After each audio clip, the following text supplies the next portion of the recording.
6 মিনিটের দালাইলের মাধ্যমে আমরা অনুভব করতে পেরেছি যে ঈমান ছাড়া কোনো দাম নাই।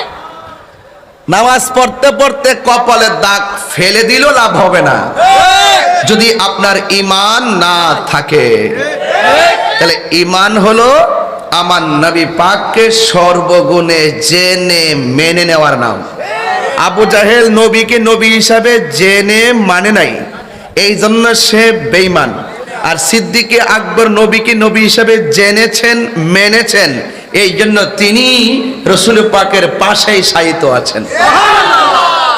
তাইলে আমরা কি আবু বকরের সিদ্দিকে আকবরের দলে নাকি আবু জাহেলের দলে? সিদ্দিকে আকবরের দলে। এই জন্য আমার নবীজিকে জানের চাইতে বেশি ভালোবাসতে হবে।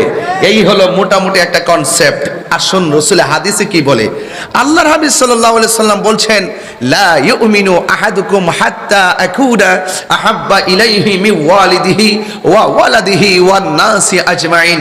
আল্লাহর হাবিব বলছেন, তোমাদের কেউ ইমানদার হতে পারবে না যতক্ষণ না আমি নবীকে তোমরা তোমাদের বাবার চাইতে, মায়ের চাইতে, সন্তানের চাইতে এখানে সীমাবদ্ধ রাখে নাই। কিছু কিছু মানুষ আবার বলতে পারে যে শ্বশুরের চাইতে নবীকে বেশি ভালোবাসতে হবে না। এই জন্য রসুল তো গায়েবের খবর দেনেওয়ালা, একটা পেরেক মারছে এই হাদিসের শেষ দিকে। পেরেকটা কি কয়? ওয়ান নাসি আজমাইন, সব মানুষের চাইতে আমি নবীকে বেশি ভালোবাসতে হবে, তবেই তুমি ইমানদার হতে পারবে। বুঝতে পেরেছেন? আল্লাহ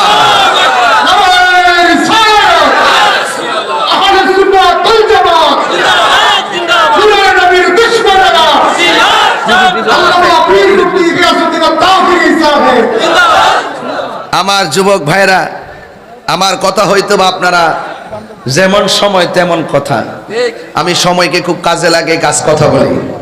আমি খুতবা পড়ি না সময়ের কারণে, আসেন একটা হাদিস পড়ি।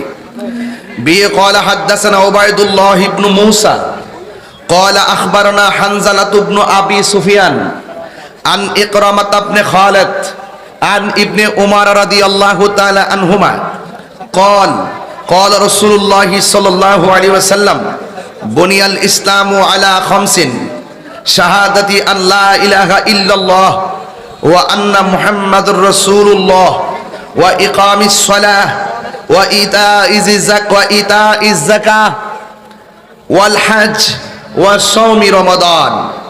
রাসূল করিম সাল্লাল্লাহু আলাইহি ওয়াসাল্লাম বলছেন, বুনিয়াল ইসলাম আলা 5, ইসলামের খুঁটি হলো 5টি।